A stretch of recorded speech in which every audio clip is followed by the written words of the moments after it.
Hey YouTube, my name is Gawd and you're watching Gawd Cafe. So today we're going to talk about Neptune in the 11th house. So Neptune, if you don't know what Neptune is the planet that rules illusions, deception, creativity, anything that consists of dreaminess, euphoria, drugs, alcohol is kind of what Neptune is the ruler over, um, and as well, most importantly, spirituality. So Neptune is very heavily uh, consumed within the spiritual realm, whether it be good spirits or bad spirits. So it's very important to take note of where your Neptune is and to take control of it and not let it control you, because this can be a very common thing with Neptune, not knowing how to navigate it, being that it puts you in a fog no matter what house it's in.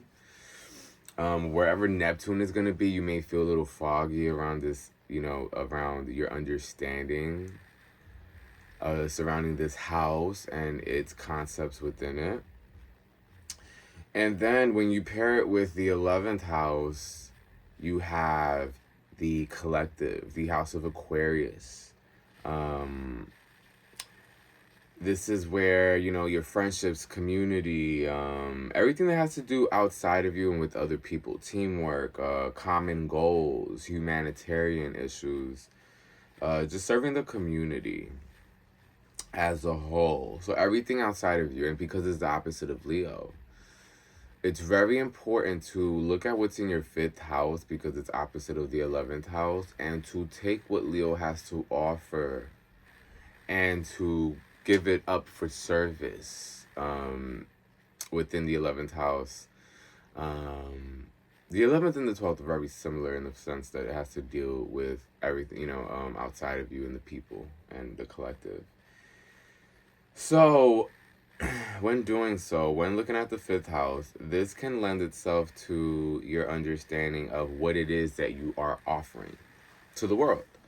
And if you're unclear what it is that you have to offer to the world, that's why you may have to look at this house in order to, instead of perhaps be consumed within the 11th, because you may have some fog over it where you may not have control over the operation of how many people you may encounter. You may be the person that's just always on the go and people are offering themselves to you in a way that lends itself so that this becomes your norm to deal with people, because you have the Neptune in the 11th. So you're gonna have a lot of compassion towards the around humanitarian things, a lot of compassion. Especially what's gonna really, really excite you is when you're able to kind of, bring Leo to Aquarius. So when you're able to bring what it is that you have to offer that may excite you, you may want to bring it to the collective and as a form of exciting the collective. Because I'm thinking 5th house. 5th house opposite of 11th is, fun and creativity. So the Neptune being the 11th, I could see how this would be complementary towards Neptune being here, being that, Leo and Neptune have similarities in the sense of the youthful, childlike energy that they can exude when happy. Yes.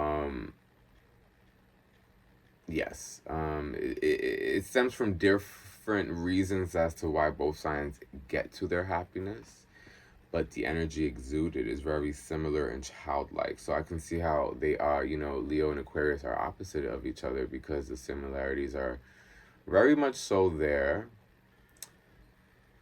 It's a very, to me, it's a very exciting energy, Leo and Aquarius, because it's the adventure, right? But the solo adventure is Leo, and the humanitarian adventure is Aquarius, where you have to take other things outside of yourself into account. So if you have a lot of ego and you have this placement, I can see how it can feel contradicting, being that Neptune doesn't have Pisces energy, which is ruled by Neptune, doesn't really, operate off of ego, but Leo does.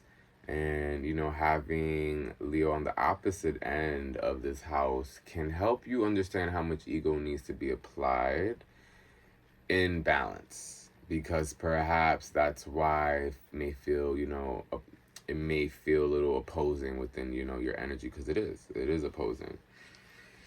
So when taking into account how to work with this house, right? So how I would work with this house if I had this placement is, like I said, like really, I would really check in with the ego.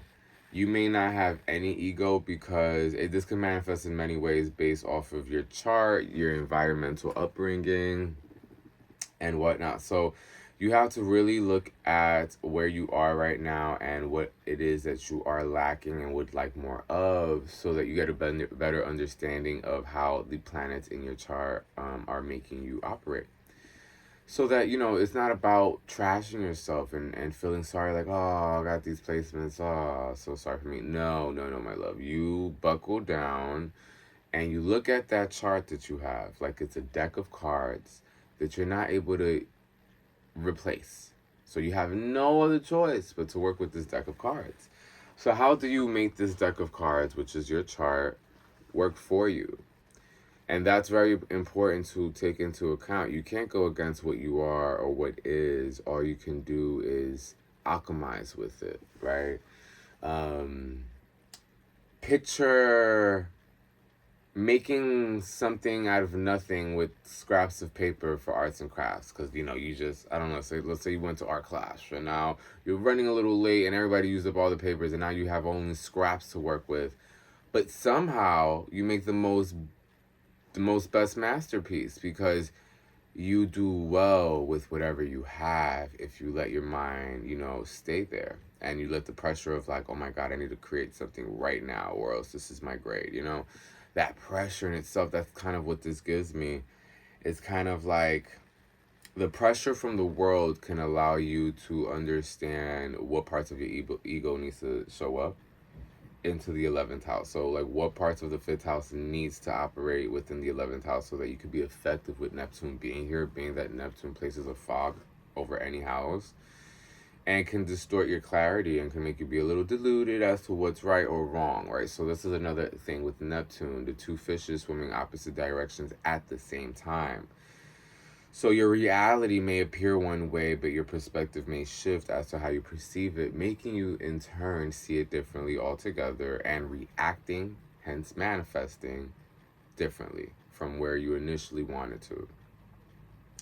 So it's very, very, very crucial to be, working with Neptune here, because Neptune could fuck your shit up. That's Neptune can amplify your shit up or fuck it up. And it's all on your intention, spiritual intention, and spiritual awareness. Because it's not just the physicality of the 3D, like a physical dimension. You have to be conscious of how things in turn make you feel spiritually, energetically, and taking these things a little bit more serious, like the nuances in your life, a little bit more serious, so that you can operate from a more effective place.